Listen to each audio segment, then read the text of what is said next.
As an illustrator working predominantly in watercolour, I have plenty of mistakes under my belt. I make mistakes daily, and that's part of being a creative, isn't it? But those mistakes have helped me learn to control watercolour, and I know what not to do in order to achieve my end goal. Let me show you some vital tips and tricks to help you along your way to developing your skills and creative practice, and hopefully build up your confidence along the way.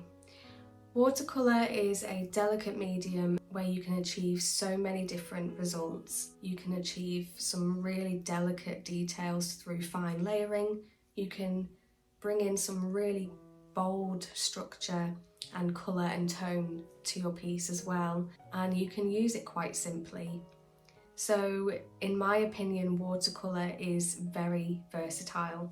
A lot of people, they do get scared of watercolour because it can be quite difficult to control because it is water-based and water obviously flows, and so it is honing in those skills to try and create some measures to prevent it from spilling out too much.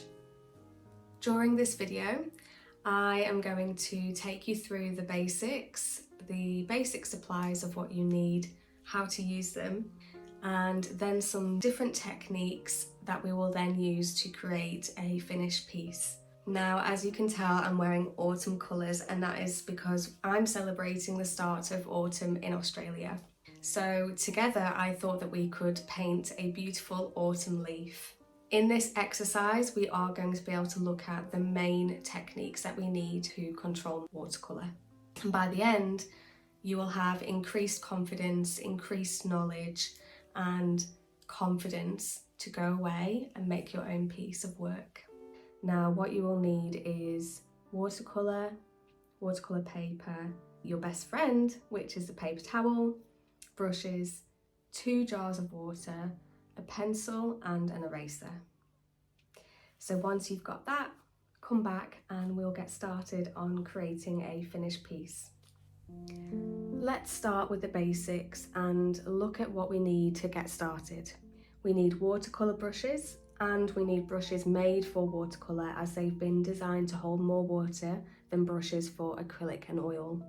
They're also more soft and malleable. You don't have to spend a lot of money on your first set. You can just purchase a set of different sizes from your local art supply store and then build up from there once you know what you like. Unfortunately, it can take trial and error before you find the right brushes you like most, but don't let that put you off. We then have what we're going to call our best friend, which is a plain and simple paper towel. I always make sure that I have a paper towel in my non-dominant hand because I'm using it all the time. We also need not 1 but 2 jars of water, and that is because for 1 jar we're going to use to initially clean out the brush, and then the second one is to rinse that colour off even more. Because we're working with watercolour, it means that if the water that we're using to clean is dirty, our colours are going to get really muddy and we're not going to achieve what we want.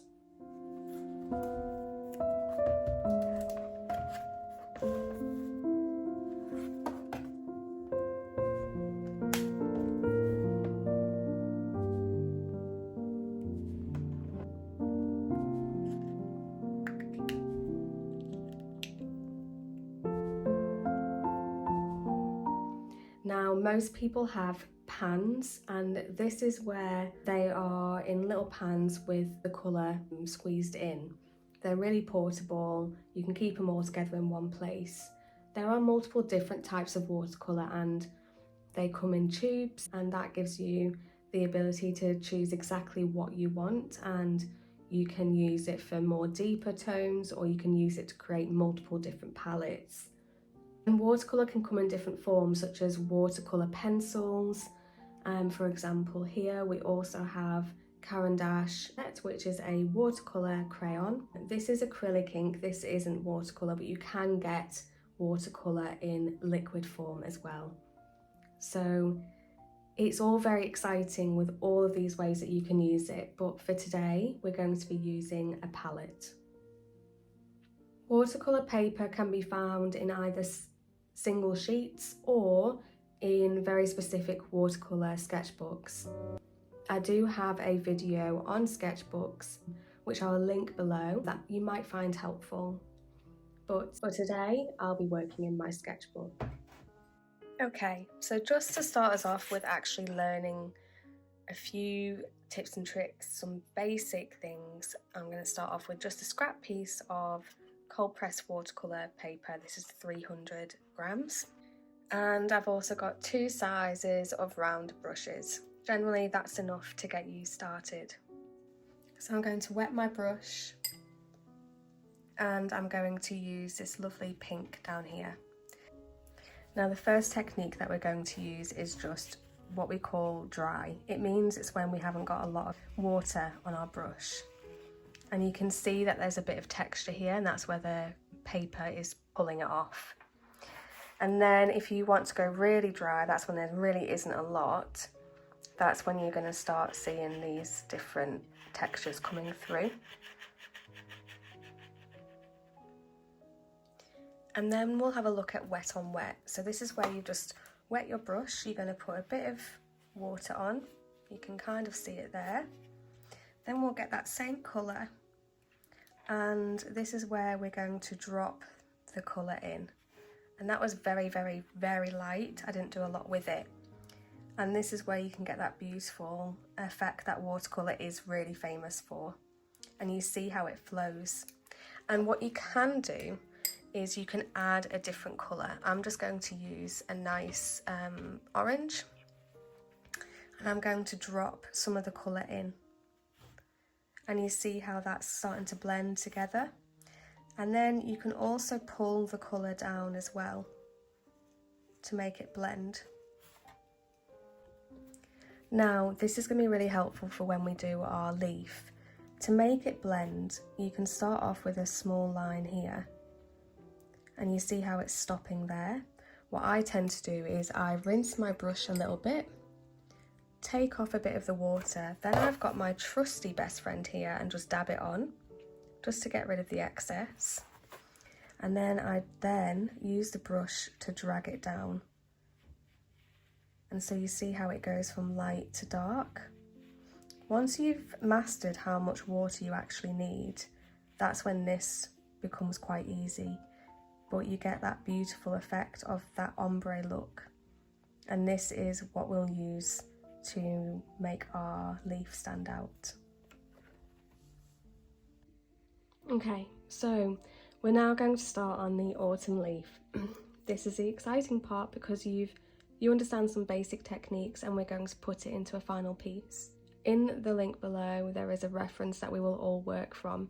So I advise that you get that up on your phone or your laptop before we make a start. When we're sketching, we don't want to go too hard with the pencil. Otherwise, when the watercolour is over it, it means that it's going to set it in. So if you don't want to see the undersketch, I would be very mindful of just being nice and gentle. With the thing about watercolour, you can actually create some delicate effects through your undersketches, but it's all about personal preference if you want to see that. So as you can see, I'm just doing a very quick basic outline.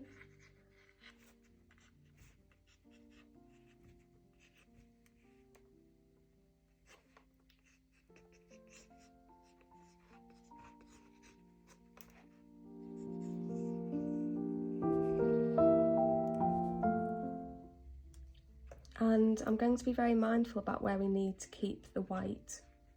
So I'm going to put in those beautiful details in the leaf here. And I'm going to be mindful that we need to keep that white. And we've got a bit of movement here.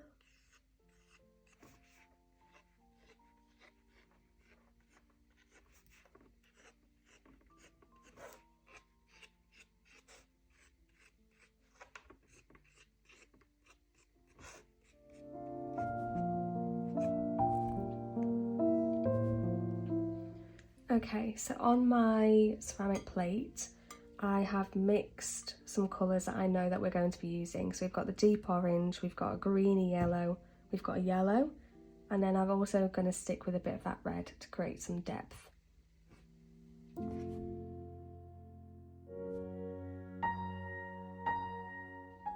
So to start off with, we're going to be doing a bit of wet on wet. So take your brush, wet it, and then bring it to the paper. Don't worry about doing the whole leaf, just start in sections because the watercolour paper can drag it in and dry it quite quickly.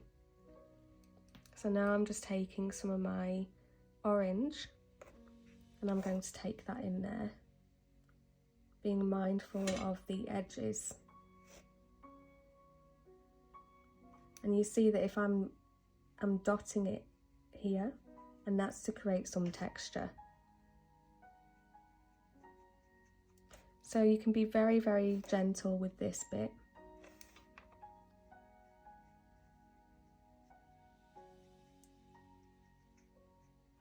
And this is just all about having fun as well, you know, looking at how that colour sits in and then drags into itself.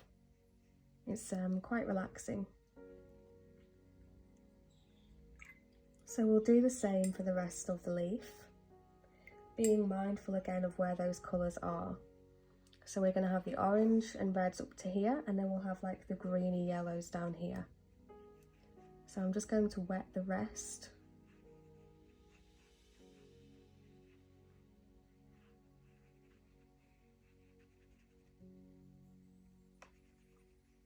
I'm using my clean water, although I didn't clean my brush very well, so you can see that there is a bit of tone here because I didn't clean the brush. Okay, let's keep going.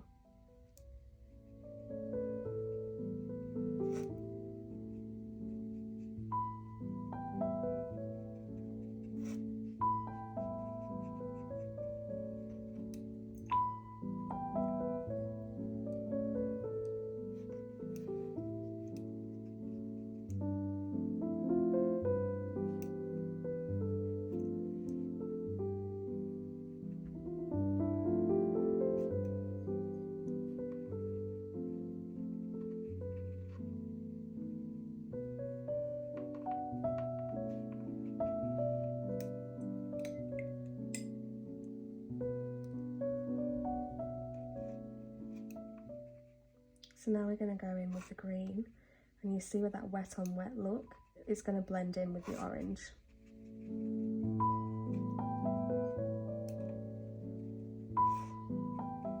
If you find that the paper has dried, it's more than okay to just add some water to keep it blending.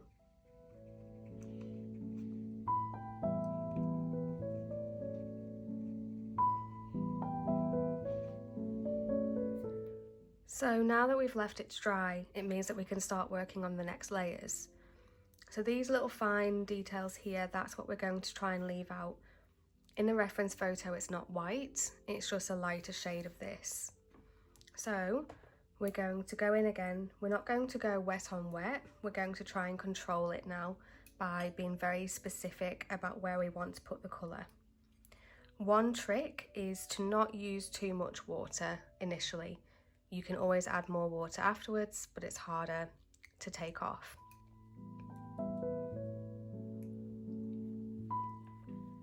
So I would start around the lines here and just slowly start filling in those spaces. And the different tones and textures that you'd see, that you're going to see underneath, is what is going to make the leaf look quite realistic.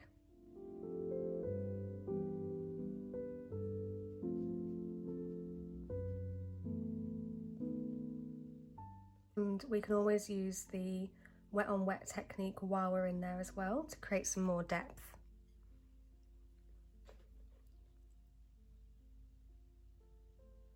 So you can see the shape starting to take really well, particularly with where we've left the bits out.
So you see it's really starting to look like a leaf now.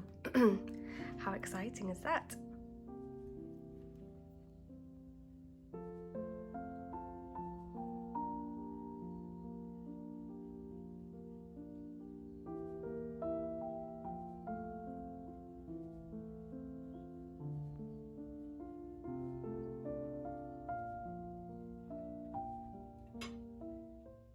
So once you start getting used to watercolour, you're going to know how far you can push it without it actually bleeding and ruining what you want to work on.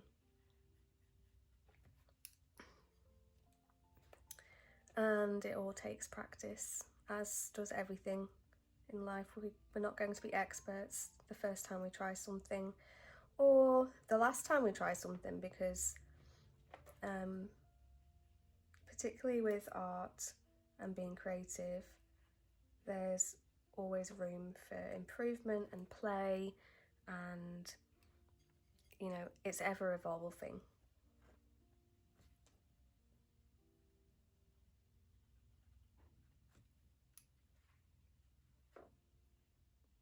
So the great thing about these brushes are the round ones. You can get a really nice tip at the end, so you can get those fine details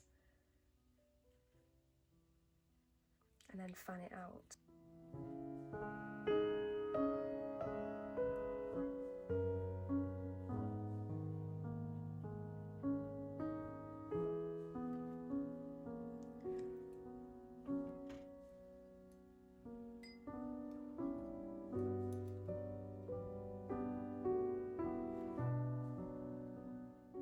And remembering that water will pool where it's been before.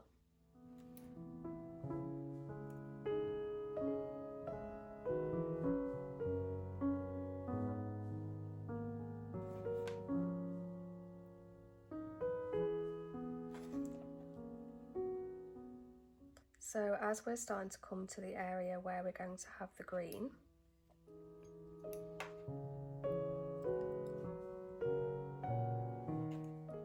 I would start adding a bit more water so we can use that wet on wet technique again. And dragging it down. Again, being mindful of these little details here.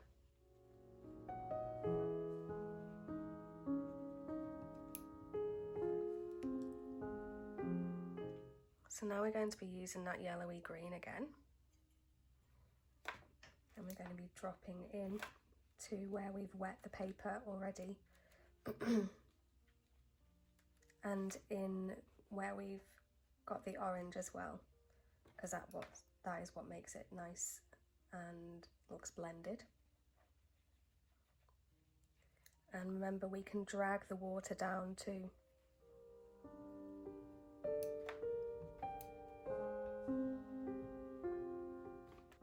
Now you don't have to be as quick as me. Remember that you're learning or you're expanding your skills. So take your time with this. I'm just going quick so you're not here for like an hour.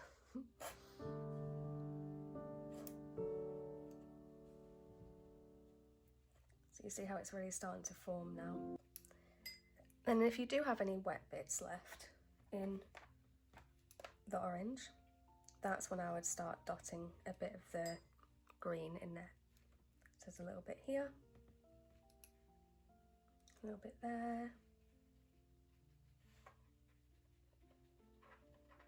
And that's what creates that lovely, lovely effect. And then you can always drop a bit of the orange in some of the edges as well. Not too much, because we don't want to overtake the green.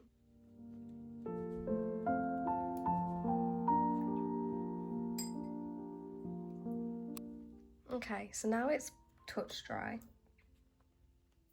There is still a bit of water coming off, but that should be okay. So we're going to take our pencil and we're going to finish in the finishing touches. This is where we can look at refining the shapes around the edges and creating a bit of depth.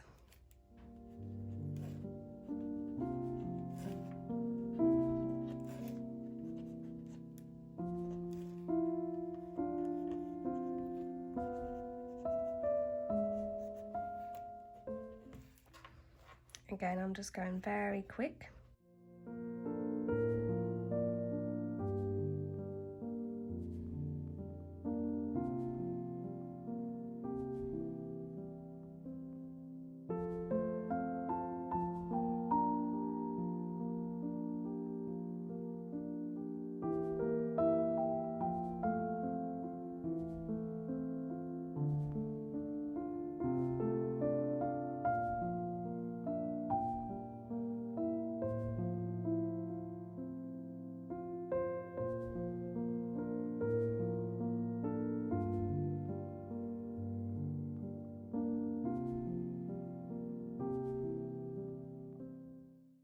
And then what we can do is we can just do a little bit of sketching near the finer bits that we've left out, just to add a little bit of definition.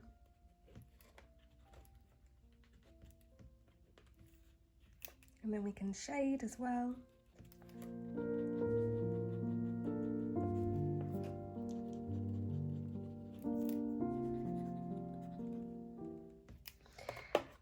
And then what we can do as well is, if you have a plain white pen, like this one, you can create a bit of movement and texture by adding a few little dots as highlights. And that can just finish it off as well. You can go in to the darker bits so it kind of stands out a little bit more.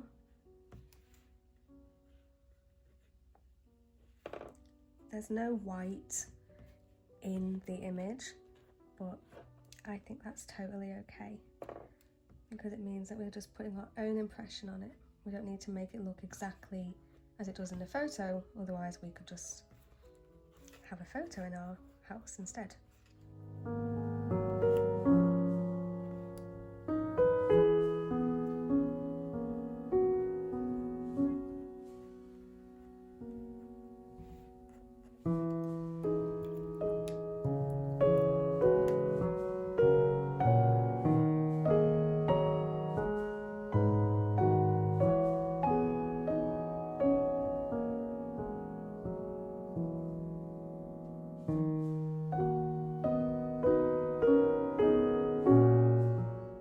So as you can see, we have created a autumn leaf just by using some very, very basic watercolour techniques that you can use for any piece going forward.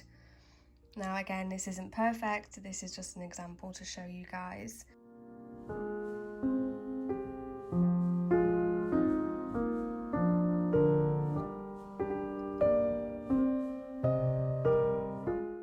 It just takes just a little bit of knowledge to get us to where we want to be.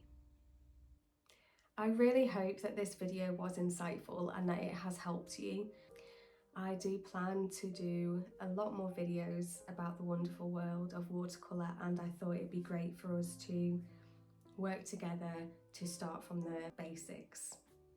In my other YouTube videos, I do have one where I talk about developing a sketchbook practice, and hopefully now that you have a bit of a baseline understanding of watercolour, that can lead you on to navigating that video and hope that you can develop your own sketchbook practice with watercolour.